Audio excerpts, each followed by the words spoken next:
Welcome to the Loadout Music Podcast, featuring intimate conversations with emerging and established musicians, recorded at the Gaslight Studios in St. Louis. And now your host, Aaron Perlut. Welcome back to the Loadout Music Podcast. Welcome to episode 1 of season 2. I'm your host, Aaron Perlut, and we are brought to you by Shinesty and our friends at Wellbeing Brewing. And we are thrilled to welcome in our first guest of the season, and he is none other than the legendary Steve Cropper. Steve, thank you so much for being with us. Okay. And it's I have to tell you, for me personally, I am a huge fan of the Stax catalog. So getting an opportunity to chat with you is it's a pretty remarkable experience. So I just I appreciate that you making time for this. I know we have a lot to cover because I want to talk a lot about your career as well as the new album you have coming out in April. But maybe you can start us off by telling us a little bit. I know you were originally born in Missouri and you really grew up in Memphis. Maybe starting in Memphis, that's where you really got into particularly music in the church, Black music. And it kind of set you on a path, from what I gather. It did, I guess. So I moved to Memphis when I was 10, and being raised on a farm, and we spent a little less than a year, I guess, in West Plains, Missouri.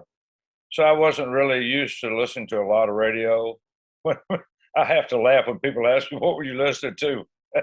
They don't want to know. It's crazy. But I remember my dad, we drove to Memphis from West Plains, which is about in those days, probably a 3.5-hour drive, something like that, down through Arkansas. So I remember my dad waking me up. I was asleep in the back seat, and he said, "Son, you might want to get up now. You might want to see this." And it was the Mississippi River. So, I grew up on creeks and stuff and a few rivers, but nothing a mile wide. That's crazy. And when we got settled and I was around the radio, first, when I turned the radio on, there was a gospel program going on. I had never heard that music before in my life. I heard a lot of, what Kentucky turned into bluegrass.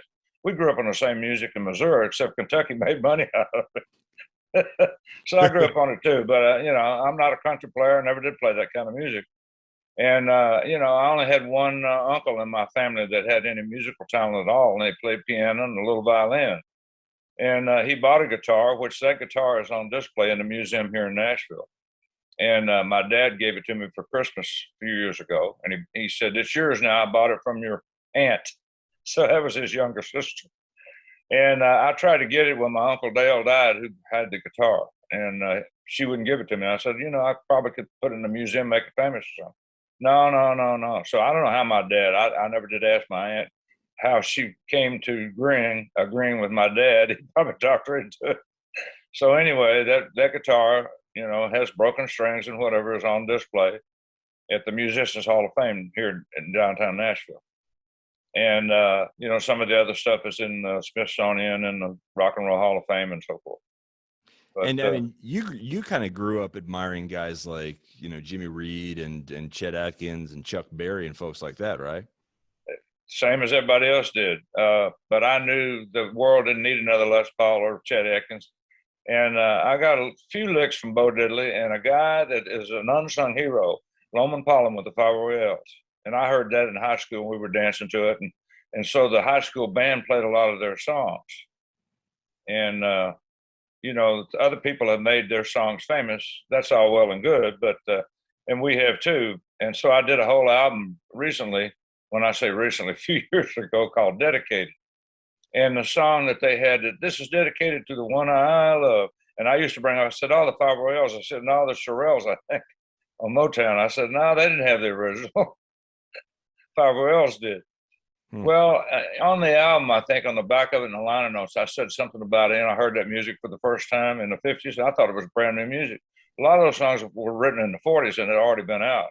So when King Records bought their contract, they bought also the masters and re-released all of it. And that's when I had one of those that had 16 songs on it or something. So basically in the late 50s and early 60s, to get an album in those days, you had to have a lot of hits. So it was really the albums that came out in those days were the best of that artist at the time. and they'd always throw in a few extra tracks. Now, you and Charlie Freeman put together a band called the Royal Spades, which eventually became the Marquis, and that was Duck was in it, and Terry Johnson. Terry is gone now. Duck is gone. Our lead singer is gone. Ronnie Angel, and I think everybody in that band is gone except Don Nix, the baritone player, and myself are the only two alive today from that original band called the Royal Spades. We had to change the name when we did the record last night, and we changed it to the Marquis. And they wanted to name the band, which is fine after the Marquis. It's still pronounced the same, for the marquee out front of the old theater. I said, can I spell it? And they said, yeah. So I called ourselves the Mar-Keys because it was a keyboard type instrumental. And that's what we did. But last night was actually, a hit. Well, they went to number 3 in the world. Yeah, it did pretty good. And then the year after, that was in 61. So we've been out of school a couple of years when we had that song. Yeah. But we were a local band in Memphis that did real good. We played a lot of sock hops and a lot of, school stuff and so forth. But eventually you kind of caught the eye of Jim Stewart at Stax, and did that basically, the connection is kind of simple in a way. Our tenor player was Packy Axton, Charles Packy Axton, who turned out pretty good. His mom was the Axton of the Stewart Axton, S-T-A-X, Estelle Axton. And she always wanted a record shop. So Jim Stewart came to her and said, I want to have a studio. And she said, fine, but I want my record shop. So I'll lend you the money, which she did. She mortgaged her house, got enough money for them to get their property down there at the old Capitol Theater. And at the time, I think when I first met Jim, or when his son came to me, not his son, Estelle's son. So it would be Jim Stewart's nephew, I guess. He said, my uncle owns a recording studio. What I found out was, with all due respect to Jim Stewart, he had some recording equipment in a garage in North Memphis, but he always had, the dreams of having a studio. So Estelle did that. And she always had R&B radio on. She had WDIA or WLOK radio on, not pop stations, but R&B. So that's how I got connected with R&B. And I asked her, could I get a job in a record shop? And because she knew me, she said, sure. And then she went to Jim one day and said, you're going to have to start paying Steve because he's spending more time in the studio than he is in a record shop. And I did. I would just go back in the back and log tapes and sweep floors and do whatever I needed to do, And I thought it was fine. I guess it wasn't. I was leaving my post at the record shop. So how did that, ultimately you became part of, Booker T and the MGs, and which of course, Rock and Roll Hall of Fame inductees. But how did that translate into you ultimately becoming part of that band and becoming the house Booker band? T and the MGs, named after the song, after we already had the track, came about. But we were just the rhythm section of the staff band, basically, at Stax. And had we never had Green Onions, we probably would have just been a staff band and never been it, which a lot of groups are that way. And when studios in those days got a set of musicians that worked, they were having some success, they would keep them on. So we were there to record somebody else. And they, as far as we knew, it was on a Sunday, and they never showed up. But Mrs. Axton said, he came in, the artist came into the studio, or to the record shop, not studio. We never did see him. And she said, he was here, but he was so hoarse from singing the night before that he didn't have a voice. So he didn't want to go back and try to record if he didn't have a voice. And that was his choice. And we were just clowning around, wasting time, really keeping our chops up, basically. And that's, yeah, but you gotta, it's, if you look back at the breadth of the artists you have played for or played with, and I don't think a lot of people are familiar. I've been to Stax. It's a remarkable experience, but I think there's a lot of people that are unfamiliar with the legacy of Stax. They are, and I don't worry so much about that, but it's a good thing, and I have a lot of fun when I tell friends of mine, I've been out with them for a while, and I say, I played on so and so and such and such, and they're just aghast. They can't believe it. And I said, yeah, I did. I had a little input on that and so forth. Whether I got credit or not doesn't matter, but I had something to do with the song sometimes. All right, let's just run down what I'll call the You Cropper could read. songbook. So you have a writing credit on the Dock of the Bay, which is really considered one of the greatest songs ever. Thank you. Appreciate it. Um, Wilson Pickett. You also have a writing credit on The Midnight Hour by Wilson Pickett, Right. arguably one of the greatest soul songs ever. You have played with the likes of Aretha, Clapton, Free with Paul Rogers, Etta James, Ry Cooder, Creedence, Clearwater Revival, Dusty Springfield, Sam and Dave, Levon Helm. And that's not even, I mean, I haven't even gotten into some of the performers that went through Stax. Isaac Hayes, The Staples, Eddie Floyd, Rufus Thomas. I mean, this is a pretty remarkable life, Steve. Come on. When you live long enough, you hear about that stuff. It's nice to know. You get reminded, you just do something and go on to the next project. And that's what I've always done my whole life. Now that I've lived long enough, people ask me questions about it. It reminds me, it shakes the brain a little bit, and I remember some of those things. That's pretty cool. Yeah, pretty cool is a nice way to put it. So I'm curious about, I have to ask you about a couple artists that kind of rolled through Stax. Okay. Isaac Hayes, I'll start with him. So Isaac Hayes had, what a lot of people don't realize is that up until maybe the Hot Buttered Soul record, black music in America was 2 minutes and 30 seconds. That was a soul song. And then right. And the way Stax and Isaac's songs, it changed the face of black music and arguably, I mean, just pop music altogether, because he started making songs that were 6 and 9 and 11 minutes long. Right. Unheard of in those days, basically. Unheard of. I mean, there was a formula, 2 minutes and 30 seconds, because whether it was Motown in the North or Stax in the South, it was still a very similar formula. But it's interesting to see how that changed popular music as a whole, because it became more funky and groove oriented, and you had these instrumental riffs that would go on, and just it changed the shape of how we listen to music today. Well, I don't know what's written about Isaac in history. What people probably don't know is his bringing up. He was a replacement for Booker T. Jones. So Booker decided he wanted to go off to college, which is all well and good. We had last night, we had Green Onions, and he wanted to continue with his educational career, which is fine. I think it's great. And I thought about this one time. I said, even though Isaac was a replacement for Booker, had Booker not gone off to college, there would have never probably ever been an Isaac Hayes that we know of. He'd still be playing clubs maybe somewhere. Well, he's not with us anymore, but if he was still around, he would be. Do you think? And I can't remember. I remember who suggested Booker to play piano at Stax. I don't remember who suggested Isaac Hayes. I really don't remember. Do you think I remember auditioning him. I went out and heard him play with the band. And when they took a little break, I went over and introduced myself, and I said, we're looking for a piano player, and I think he might fit the bill. You need to go down and talk to Jim Stewart, which he did. Do you think Isaac gets enough credit for the influence he's had on music? No. And I don't think, he finally got his due in terms of the albums, Hot Buttered Soul and whatever. He was known as the Black Moses, and that's all well and good. He was very proud of that. But what they don't know, he helped write, or he wrote with David Porter, Soul Man, yes. And a lot of hits. A lot of hits. I'm coming, all that Sam and Dave stuff, and they were doing all that and doing great with it. So, and I did help him with the intro to Soul Man, and I didn't ask Dave to say play it, Steve, but Sam to say play it, Steve. He did it on the third take, and it just happened to be it. And I mixed the record, but I didn't pay any more attention to that. It was just part of the song, So it is what it is.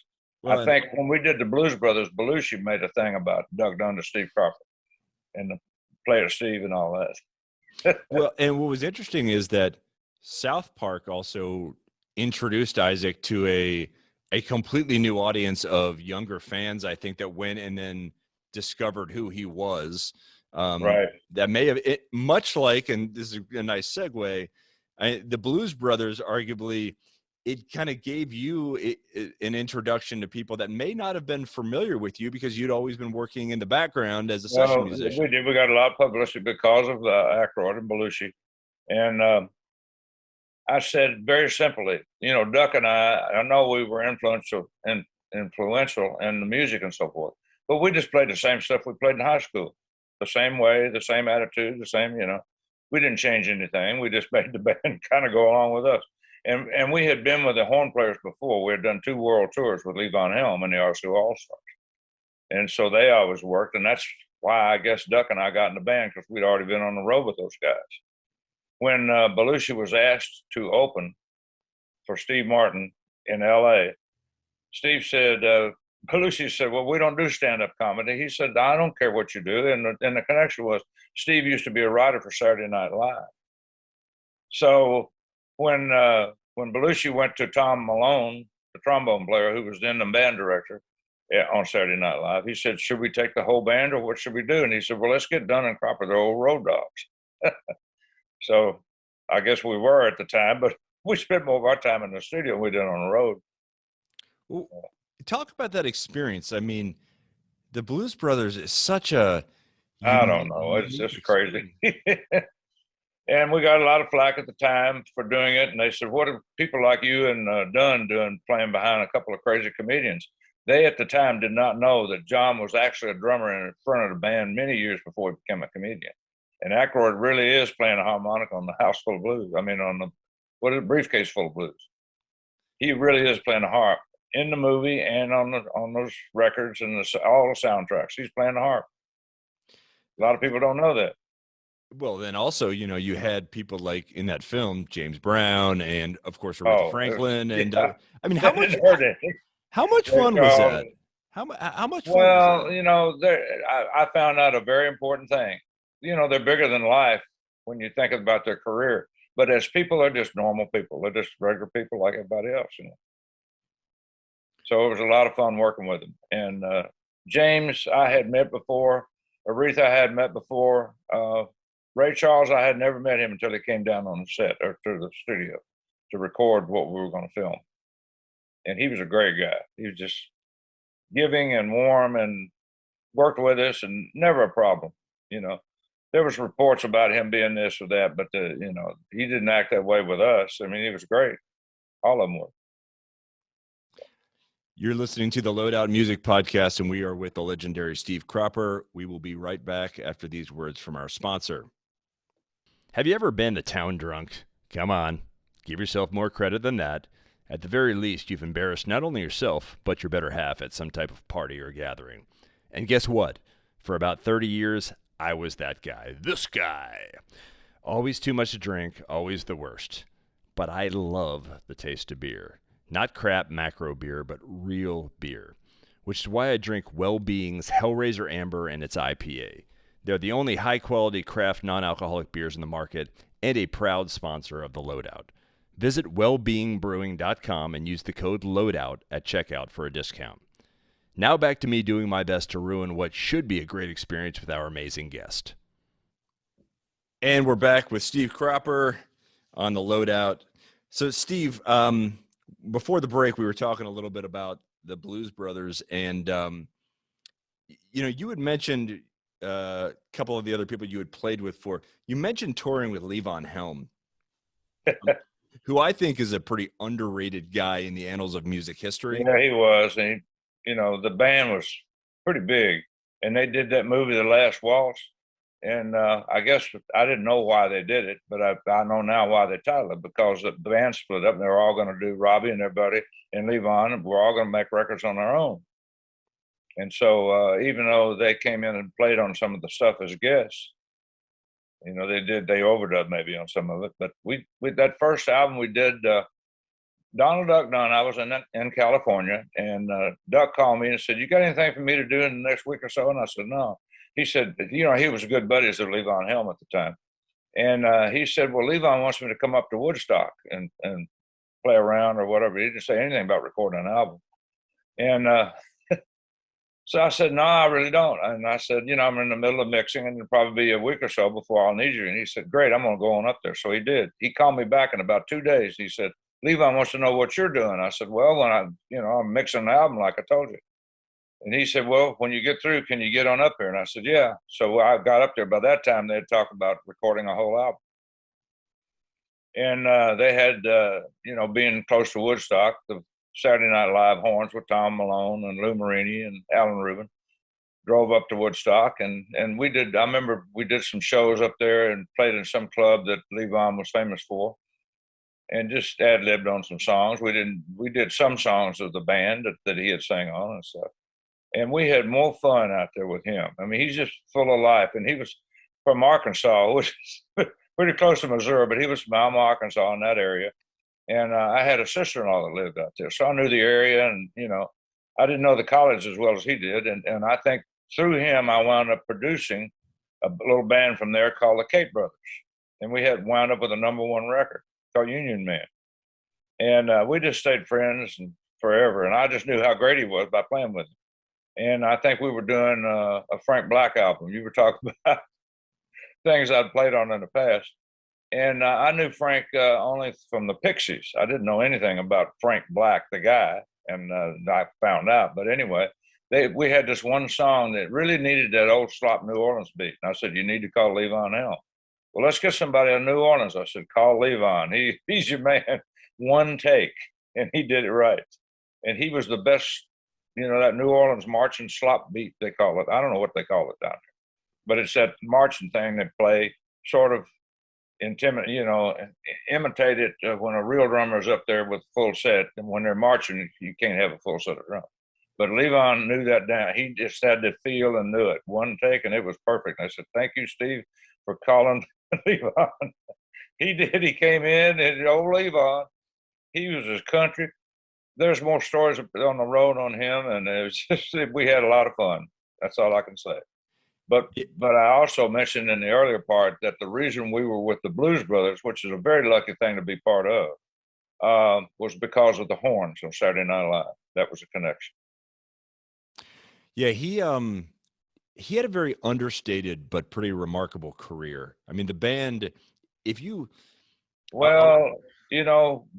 said he saw a concert. We played New Year's Eve at the Palladium in New York. He was there, I guess, because of the Saturday Night Live horns. And he said, if I ever put a band, he told somebody, and we heard about it later, he said, if I ever put a band together, I want that band. So that is sort of the band that he wound up, minus Levon Helm. And which is kind of funny because the band started off as Bob Dylan's band, and next thing you know, you're in a band behind Levon, and it transitions you into becoming part of the Blues Brothers original band. How did that experience being in the Blues Brothers? How did it? I mean, it must have been. Well, it's hard to say. It meant a lot in L.A. because I was connected more with movies and the fact that we were I didn't know how. I still don't know how to act. Yeah, I know how to be nice. I know how to act. So if anybody said anything, they probably would have said, "Well, he'll never be an actor." And my dad used to say, well, he doesn't have to wear skis. My feet are so big. I never did try it that way, but I had friends that did water ski with their bare feet, And I had a partner one time when I left Stax, Jerry Williams, almost set a record. He had 20 minutes to go to set a record, and hit a piece of driftwood and knocked him out of the contest. And I don't know if it broke his foot or not, but it messed him up. So he couldn't continue. He would have broke the Guinness Book of World Records for water skiing barefoot. Huh. I think less than 20 minutes to go. So he knows more about the story than I do. But I remember 20 minutes. But that must have been a life-altering experience for you in terms of just the notoriety that it brought to you for being in that film and being associated with that. And I guess from what you were saying, good and bad too, because you said you got some blowback for it as well. I wound up doing 5 major motion pictures. One of them was a film for Showtime at the time. And the other two, what did I say, 2? I did 5 totally. So that one plus the Blues Brothers 1 and 2. And then I did a little movie called Satisfaction, which was not that great of a movie, but Liam Neeson was in it, and Julia Roberts. It was her first movie. And, I did all right, but that's the only movie I ever played a character. I played Sal the bartender, and it had a very short Sal the bartender. What? Sal the bartender. Sal the bartender. All the other movies, I played Steve Cropper, the guitar player. Yeah. Yeah. They threw me in there's kind of cameo stuff, except for the Blues Brothers 1 and 2. Yeah. We actually had lines. And the Hollywood was actually going to refuse us being in a movie, the band itself. And they said, we'll teach actors how to play instruments. We're not going to teach musicians how to act. And Danny said, the way I've got it written, he said, these guys, all I have to do is just say the line. It's real simple. Yeah. And he told me, he came to me and he said, I had a real terrible meeting today, but I won out. And they did everything but tell him there was not going to be, the band was not going to be in the movie. And he said, if they're not in the movie, you're not going to get a movie. He said his whole career could have gone down the river, gone south on him, and had they got their way. And he just hung in there and got his way.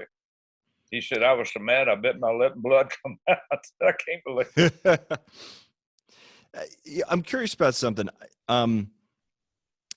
Ike Turner, not a lot of people like talk about Ike just because of some of the issues, obviously, with he and Tina. But, they had an association with Stax. I have always believed that, Ike arguably produced the first rock album in history in 1948. I think it was Rocket 88. Right. Did you have any experience working with Ike and Tina? With Ike a little bit.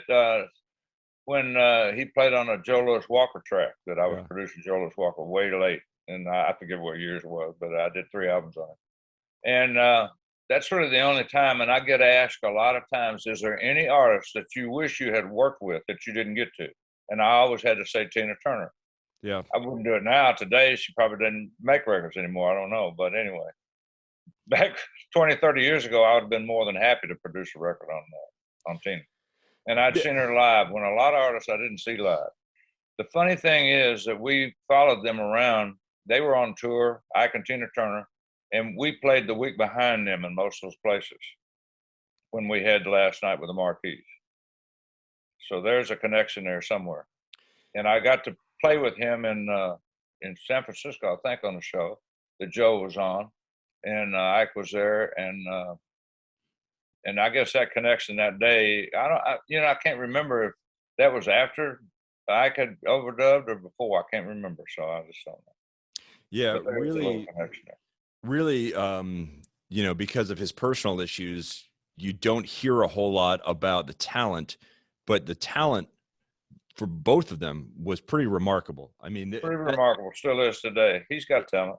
Oh, I mean, and if you go back and listen to their music, their entire catalog, it's whether it's the originals or the covers they did some great Beatles covers. I don't think they get enough recognition for how good and how influential both of them were during that period where they were together and making a lot of music. Right. Yeah, it's who knows? I don't know. I mean, there's so many artists through the years that I felt wasn't as big as they should have been, but they were pretty big, pretty well known. And we came up in the days in the early '60s of the one-hit wonders, they call them.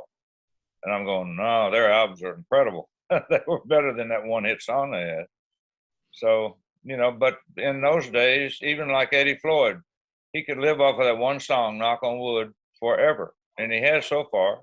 Now, say the rest of his life, who knows how old Eddie's going to be. He's in his 80s right now, but he sings like a teenager. And that dog sounds like a dog. Well, I mean, there's a lot of guys on the and women on the Stax catalog that kind of fit into that one-hit wonder where they had 1 or 2 hit songs but you didn't hear a whole lot from them on the radio afterwards. Right. Which is always kind of a shame because I've always felt the American music public or listening public has a limited attention span as it comes to bands because they could be making really good music for years and years, and for some reason they decide to phase out after the first album they discovered. Who knows? Some people keep going like myself. I just keep going. I just forget about what I just did and go on to the next project. And but I don't produce as much as I used to because I don't have the stamina to hang in there like I used to if I did it my old way. It used to take us, 3 weeks of recording and then, 2 or 3 months to mix it and fix it up and all that kind of stuff. Nowadays, one day of recording and 2 or 3 days to fix it up. You're listening to. I don't know. I mean, I still do stuff today, and people send me things to overdub on, and I'm going, you know, every now and then I'll hear something, I'll be overdubbing, and I'll look at the engineer and say, I should have been on the original session. They've got it backwards somehow, and I don't care. It's fine. They just want me for the name value. They don't really want me for my playing. I'm not a guitar player. I'm an improviser. Channel music and go with it. You're Sal the bartender. That's who you are, Sal the bartender. Sometimes I'm Sal the bartender. And I talked to the director of the movie, and I said, can I do anything but clean a glass?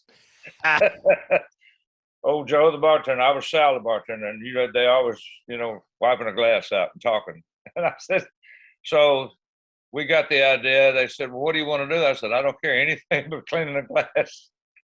So I think I was putting limes in a drink or something that I did. And it was their idea to put the parrot behind, the big old parrot, if you ever see that movie. And Justine Bateman was the lead girl in there, not Julie Roberts. And Julie played bass in the movie. And I was music director. And rather than flying somebody in from either New York or LA, they said, Steve, can you say a line for us? I said, yeah, I can do that. I said, it's real simple. Okay, what do you need? And I did it with Justine Bateman. I had to tell her, being musical director, she's singing to a track she'd already done, but she's just mouthing the words and not doing anything, not making. I said, sing something, sing happy birthday, anything. I want to see your jugular vein pop out. So it does in the movie. It worked. You're listening to the Loadout Music Podcast. We are speaking with Steve Cropper. We will be right back after these words. Have you ever wanted a tightly wrapped American flag around your waist with a giant bald eagle face placed squarely on your junk? Or how about a Steve Harvey coronavirus mask? Or maybe the next evolution of jorts in the form of a hot and sexy denim Speedo? But maybe, just maybe, you're dying for a pair of Kansas City Chiefs overalls or even leopard pants. Yes, yes, yes, and most definitely yes. And it's all pretty easily found at Shinesty, the perfectly weird party gear website that I find myself escaping to every time I need a mental break from the miserable 2020 we've been having. So check out our new sponsor at shinesty.com. That's the word shine, STY.com, and use the code LOADOUT15, that's LOADOUT15 at checkout. Now back to this less than spectacular show. And we're back on the Loadout Music Podcast. I am speaking with none other than the legendary Steve Cropper. Steve, I got to ask you, there was this rumor that John Lennon and Paul McCartney had heard about the production work you did with Otis Redding and obviously the songwriting work you did, and they had made plans to work with you in Memphis, and there was something about security issues or Brian Epstein canceled the sessions. What was well, this? I did what I could do, and I thought I had it all together. Maybe I didn't. I don't know. We'll never know. But Brian did come over, spend a week or so with us, and he called me and said two things. One was, he said, that the Beatles are almost done with their album. It was the George Harrison Revolver album, which I'm glad I didn't influence any. It's a great album. I listen to it all the time. And the other one was that he didn't feel the security was enough in Memphis. And I was trying to tell him, it's not going to be like you see around the world. Memphis is a different town, and there will not be 3,000 girls out there screaming, trying to get in. There might be a few, but there won't be 3,000 girls screaming, pulling hair, and all that, wanting to get in the studio. It's not going to happen. So he felt the security wasn't big enough, and I got him a corner house with iron fence and all that. And I said, that'll be easy for the Memphis police to secure that all night long. Not a problem. He didn't think so. He said, would you come to New York and record? And I said, well, sure. If that's what you need me to do, I'll do that. And, but it never happened. And the album got finished. They put it out. It was a hit album, and it was great. He said, maybe we'll do the next one. I said, okay. And it never did happen. But I did meet them all four of them. I played with all of them, made music with all of them except for Paul. Paul was the only one of the four that I have not made any music with or played behind or whatever. So in around 1970, you left Stax And was that when you went out to LA and started producing there? Well, no, I started another. I was invited to be part of a new studio coming up, and there was TMI Transmaximus Okay. Incorporated was the name of TMI, and we made a production deal. I made a production deal with Columbia Records at that time, and I've been asked a few times, "What are you most proud of that you produced, other than Otis Redding and Booker T?" I said, "Well, what are you going to do?" And I said, "Well, I got one album I'm not even credited on that I know I produced, and there's a reason because I was under contract." And they could sue me now if they wanted to, but it's a little too late. And that was the Tower of Power Bump City album. Yeah. And I was contracted, so I was liable if I put my name on there as a producer.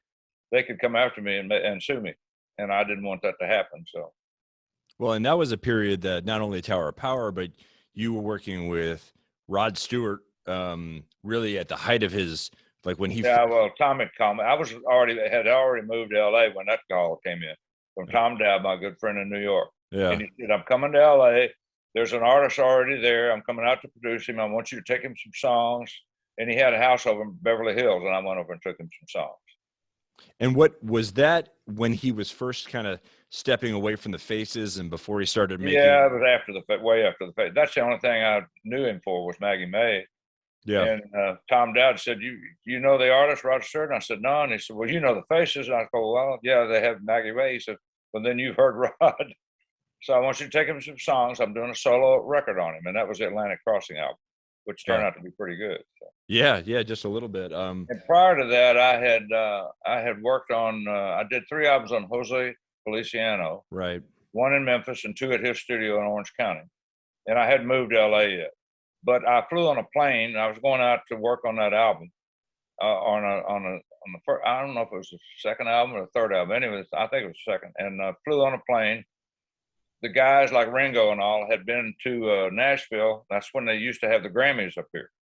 So were leaving the Grammy Awards, and they flew from Nashville to Memphis to pick up some people. Then Memphis was nonstop to LA, and we hung out and had a great time. And from that, I guess I got invited to play on Ringo's album, and I did. I played on Photograph, and I don't think I'm credited, but I played on Photograph. I know I'm credited on Step Lightly and some of the other things in that album. Oh, And I also played on Sweet 16, which I think went #1. I was reading about it, and I don't think they credited it as being #1. I don't know what chart they were looking at, but I remember being a #1 record. And I a lot of also people. played on. I didn't play on Laughter in the Rain, but I played on Neil Sedaka's #1 record. What was it? It was a follow up to Laughter in the Rain, and that was at Clover Studios in LA. And I was just getting moving out there at the time. When you also played with John Prine, with Jeff Beck. Yeah, well, John's great. And the funny thing about John is I played on a couple of things on Shamika Copeland's latest albums in Really? John Prine's studio here in Nashville. And the only time that we knew each other through his manager, and of course the time that I produced his album Common Sense in Memphis. And I remember an interview. They said, "John, your album's doing real good. When are you going to do another album in Memphis?" He said, "Never," and he didn't. Don't know why. Well, I think he was a little shy about it. I put horns on it and whatever, and he didn't like that. He didn't want it. So we kind of bumped heads a little bit. We were always friends, and we ran into each other every now and then on airplane flights in the airport and so forth, coming and going. But I didn't see him at the studio. I knew he owned it, and that was the year before he passed away. And then I think just a few weeks before he passed away in the last one. So I guess he was already pretty sick. Yeah, he's pretty remarkable. Obviously, a remarkable career, but also his manager remarkable. Albonetta was a great friend, and he passed away a few years ago. So I know you. I want to talk about your record you've got coming out. Yeah. So the singles coming out. Singles about to come out tomorrow. The record comes out in April. Talk about Fired Up, and what is this album about? Well, this album actually was started by some old tracks that were written for Felix Cavallari. Some of them were, all of them weren't, but you know, John Tiven and I, my co-producer, it was his idea. He called me about these tracks, and I just forgot about them. I didn't even know about them. But there's one instrumental, the Bush Hog. I call it Bush Hog in the album. Up until that point, that we mixed it and retitled it, it was called the Loop, and we couldn't use the title of the Loop without paying the guy who created the Loop. And the Loop is not there in the mix, so it's something that we played to. So a lot of these tracks were done with just John and I playing to a loop, and then we'd bring in guest artists, guest drummers, and so forth. And that's about all we did. So it was basically brought out during the lockdown in 2020. And they wanted the record company Mascot wanted it out, wanted it all mixed and ready to go, but they wanted to get it out before Christmas, which it was. We finished it up last year, and you know, they decided to wait, which I'm glad they did. And you know, some of my buddies have albums that are coming out now that's already hit the Billboard charts #1, and Alice Cooper's got one that went on #1, and different guys have got different albums coming out. I think Neil Young has one. I've worked with Neil on tour one time. We never did talk about recording anything, I don't think, but we just, you know, he had so many songs. We came in one day for rehearsal, and he had shoeboxes out and was going through stuff. So, what are you doing, man? He said, I'm trying to find a song y'all can play on. He's written thousands of songs. So I've written hundreds, and he's written thousands. Amazing. So is the new record, is it largely an instrumental album? Is there any vocals on it? Well, it's all vocals except for one instrumental. Okay. And Roger C. Real, a great vocalist, wrote most of the lyrics and to the tracks. So Tiven would send him these tracks, and he called me about it, and he said, what about these old songs we used to write? And I said, I don't know. I don't care. He said, well, let's put those all together. Now's a good time because John has a studio in his house. So he had access to all those tracks. And I said, well, we'll need a singer. He says, I got one. I said, you better send me something. And he did. And I said, my God, does he sing with that? Where's he been all my life?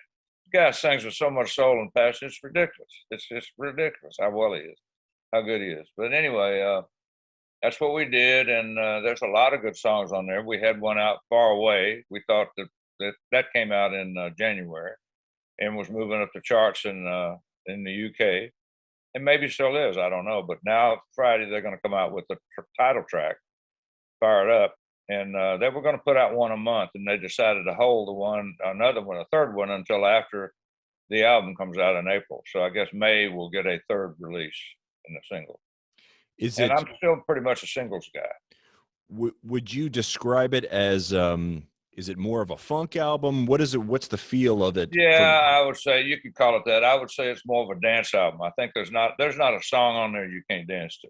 Okay. Except they're all not up tempo. We have one, Out of Love, that's kind of a slow thing, and not Out of Love, but one Good Turn is more of a slow, something you would probably hear in the '60s or something. And I had a ball playing on stuff, and what I like to do. Like Roger C. Real would send us these tracks finished, and he did all the vocals on an iPhone. And I would listen to them and put them aside. And so basically, I didn't really listen to them until we took them to my studio. And it's not my studio. We're at RCA now. Mine has been gone for a long time. We had a studio in some buildings for over 20 years. And I sold the property, so we had to move. And RCA was very happy to get us. And I said, well, I've been there many times. So it's an old studio. Studio C is the one we're in. There's an A and a C in the big building they built for Elvis in 1964. And B is a museum, not even connected to the building.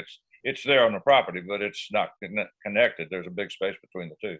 And I'm going, that's the first studio in Nashville that I did a recession at. I drove up from Memphis, played on something. I can't even remember who we played on. And I don't even remember an artist singing. I just remember us playing, and they gathered us all around the drummer so there wouldn't be a lot of bleed. That was before the days of baffles, I guess. And we were baffled. Yeah. So everything at Stax was pretty much ad-libbed. There were no headphone sets, a lot of Doppler effects. And so I get asked, how were you able to play so tight with the drummer? I said, very, very easy. I watched his left hand. So I would come down as his left hand would come down, I'd go down it. We were real tight. So it worked out real good. And Al always played with that perfect laid back beat that was just so cool.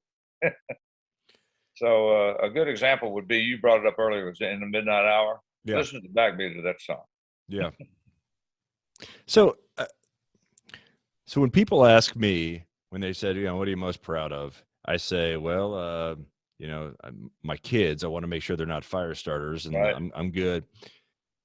You have had from a career perspective, spanning back to the early 1960s, a remarkable career.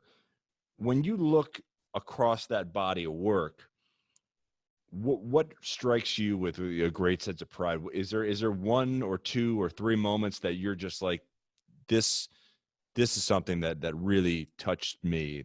Well, you brought it up earlier. The definitive answer would be my kids are the most important to me. But in terms of music, I've had two careers. I've been very fortunate to be alive to have two careers. One was a Stax career, and the other one was after I left there.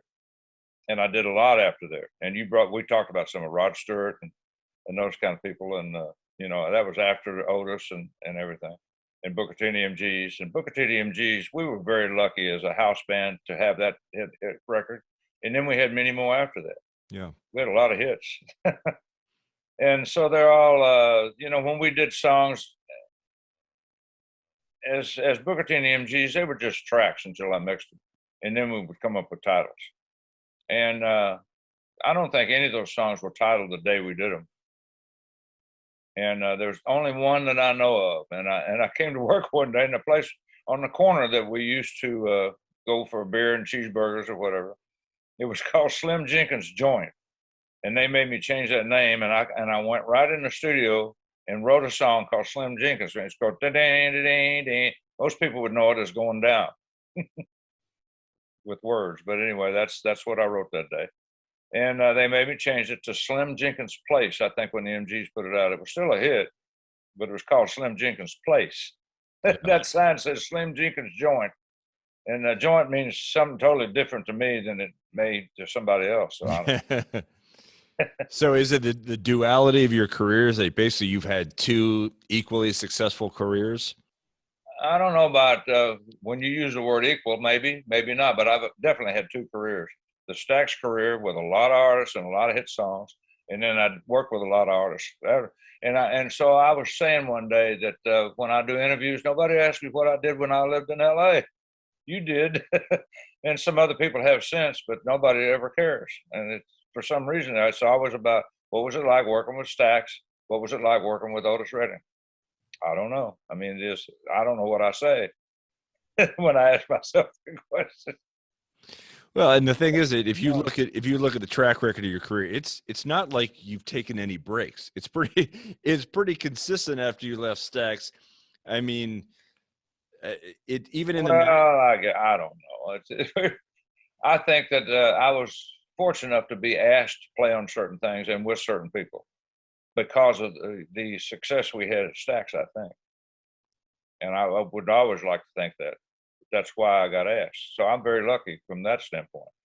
When you write hit songs that hit on charts and you play on hit songs, people just recognize you for that and they call you.